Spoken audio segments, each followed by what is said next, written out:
Night அப்படியே தூக்கம் வரலன்னு சொல்லிட்டு கோபிச்செட்டிப்பாளையம் வாய்க்கால் பக்கம் நைட்டு அப்படியே கொஞ்சம் வாக்கிங் போகலான்னு சொல்லிட்டு அப்படியே போனேன். இந்த வாய்க்காக்கரை மேலே கொஞ்ச நேரம் அப்படியே காற்று நல்லா வீசுதுன்னு சொல்லிட்டு நின்றுருந்தேன். ஆனால் அந்நேரத்துக்கு அந்த சவுண்டு கொஞ்சம் வித்தியாசமாக வர ஆரம்பிச்சிருச்சு. ஏதோ இந்த இடத்துல ஏதோ ஒரு சம்திங் இருக்கிற மாதிரி தோணுச்சு. வித்தியாசமான சவுண்டுகள்லாம் வர ஆரம்பிச்சிருச்சு. நான் நண்பரோட பேசிகிட்டே இருக்கிறப்ப அப்படியே சடனாக திரும்பி பார்த்தேன்.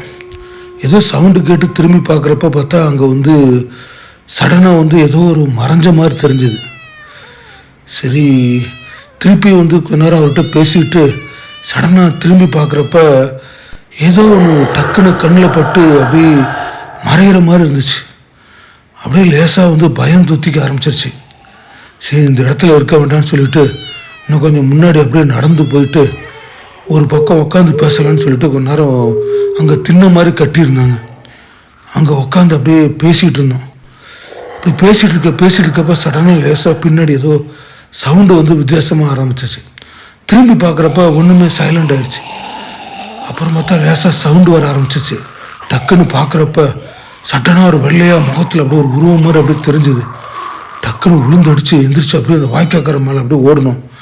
தூரத்தில் ஓடிட்டு இருக்கப்பவே அந்த சவுண்டு பயங்கரமாக கேட்க ஆரம்பிச்சிருச்சு. தூரம் ஓட ஓட ஓட சவுண்டு அப்படியே லேசாக குறைய ஆரம்பிச்சிருச்சு. எதுக்கு தான் அந்நேரத்தில் காற்று தெரியல. சவுண்டு வந்தது பாருங்க.